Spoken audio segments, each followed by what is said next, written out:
স্বাধীনতা দিৱস উপলক্ষে অসমৰ অংগনবাড়ী কৰ্মী সহায়িকা মিনি কৰ্মী আশা কৰ্মী আৰু ৰন্ধন কৰ্মীসকললৈ আহিব পাৰে সুখবৰ কিয়নো মুখ্যমন্ত্ৰী হিমন্ত বিশ্ব শৰ্মাই আজি ঘোষণা কৰিব পাৰে তেওঁলোকৰ দৰমহা বৃদ্ধি আৰু পেঞ্চন।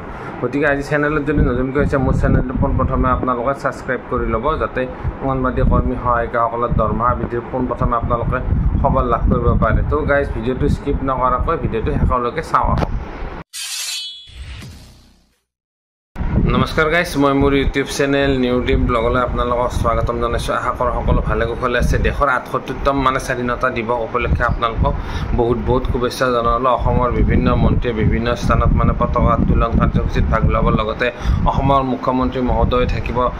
আজিৰ ভিডিঅ'টো মই লৈ আনিছোঁ অংগনবাড়ী কৰ্মী সহায়িকা মিনি কৰ্মী আশা কৰ্মী আৰু ৰন্ধন কৰ্মী এনেকুৱা ধৰণৰ আঁচনিভুক্ত কৰ্মচাৰীসকলৰ যিহেতু ভাৰতৰ বাজেটত তেওঁলোকৰ দৰমহাটো বৃদ্ধিৰ কৰা কথা কোনো উত্থাপন নহ'ল যদিও তেখেতসকলে অতি কম মজুৰিৰে কাম কৰি আছে। সেয়েহে ৰাজ্য চৰকাৰে তেখেতসকলক সকাহ দিয়াৰ উদ্দেশ্যে চৰকাৰে কিবা এটা মাননি দিয়াৰ কাৰণে এটি সিদ্ধান্ত গ্ৰহণ কৰিছে।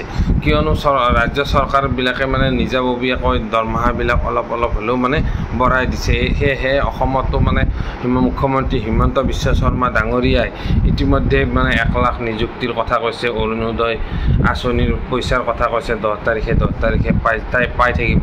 কিন্তু এই অংগনবাড়ী কৰ্মী সহায়িকা এনেকুৱা ধৰণৰ আঁচনিভুক্ত কৰ্মচাৰীৰ দৰমহাখিনিৰ খেলি মেলি অকণমান হৈ আছে। যিহেতু এতিয়াও ভাৰত চৰকাৰে তেওঁলোকৰ দৰমহাটো বৃদ্ধি নকৰিলে সেয়েহে ৰাজ্য চৰকাৰে এই কিছু অলপ সকাহ দিয়াৰ কাৰণে হয়তো আজি 15 আগষ্ট তাৰিখে মুখ্যমন্ত্ৰী মহোদয়ে যি ভাষণ ৰাখিব অসম চৰকাৰক উদ্দেশ্যে অসমৰ ৰাইজক উদ্দেশ্যে এই ভাষণত এই অংগনবাড়ী কৰ্মী সহায়িকাসকলৰ দৰমহা বৃদ্ধিৰ কথা কিছুমানে ঘোষণা কৰা অকণমান সিদ্ধান্ত গ্ৰহণ কৰাৰ দৰে কৰিছে। এই জানিব পৰা মতে ৰাজ্য চৰকাৰে কিছু অলপ পইচা দি অংগনবাড়ী কৰ্মী সহায়িকাসকলক কিছু অলপ সকাহ দিব বুলি জানিব পৰা গৈছে।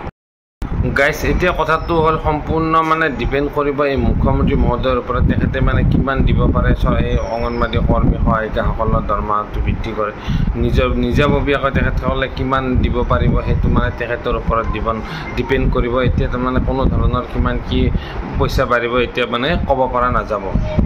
গাইজ মোৰে চেনেলৰ যোগেদি অংগনবাড়ী কৰ্মী সহায়িকা আঁচনিভুক্ত কৰ্মচাৰীসকলৰ দৰমহা বৃদ্ধিৰ খবৰ আপোনালোকে পোনপ্ৰথমে লাভ কৰিব। সেয়ে মোৰ চেনেলটো ছাবস্ক্ৰাইব কৰি ৰাখিব আৰু লগতে বেল আইকনটো প্ৰেছ কৰি ৰাখিব। আজিৰ ভিডিঅ'টো মই ইমানতে সমাপ্ত কৰিছোঁ। চাই থাকিব মোৰ পৰৱৰ্তী ভিডিঅ' আৰু ভাল ভিডিঅ' আপোনালোকৰ মাজত লৈ আনিবৰ চেষ্টা কৰিম।